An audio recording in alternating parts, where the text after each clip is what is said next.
Masakit bang madapa? On stage? Alam, hindi ko na Masakit ba? naramdaman. Or Hindi ko mas na- masakit sa pride? Or ano? Paano ba yun? Hindi ko na naramdaman na, basta nung nadapa ako, gusto ko lang makatayo agad. Hindi ko na naramdaman kung masakit or anything. Nung parang kinabukasan, sa ako nang nakita na may pasa ako. Pina-practice ba yung dapa? Hindi! Hindi! Ako pa practicing ko yun. Like for example, ayan na, madadapa ka na. O, so siyempre, kailangan maganda yung pagkakadapa mo, di ba? Parang sirena.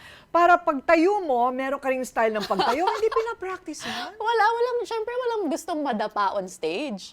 Kasi you're supposed to show parang grace under pressure.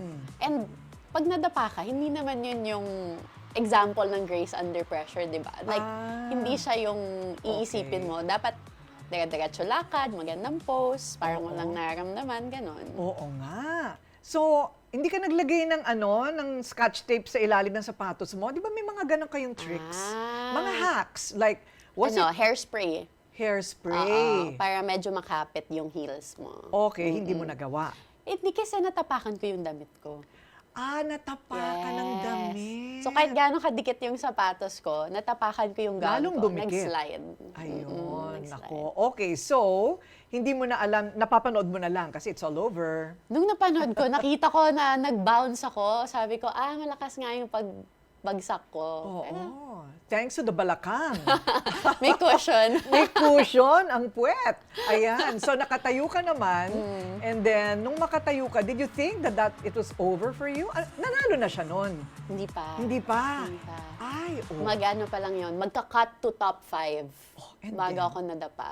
And then I was last to be called sa top 5. 6 finalists, it's you! Quezon Province!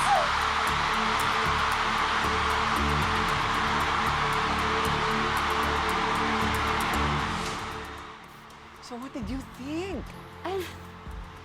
Sabi ko lang, I did my best. Kung para sa kanila, hindi maganda yung nadapa ako at tumayo ako, it's okay. Oo. I'm at peace eh. Kasi sabi ko, I did my best. Okay lang kung anong mangyari. Ayun. And then, tinawag na siya. Ayun.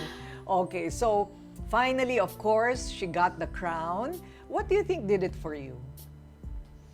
I think it's overall. Feeling ko, madami nagsasabi na dahil nung nadapa daw ako, pagtayo ko parang walang nangyari, parang naka-add daw yun sa parang character. And I think I believe them. Okay. Oh, that's possible, no? Na parang you were unfazed by it. Parang it represents something else.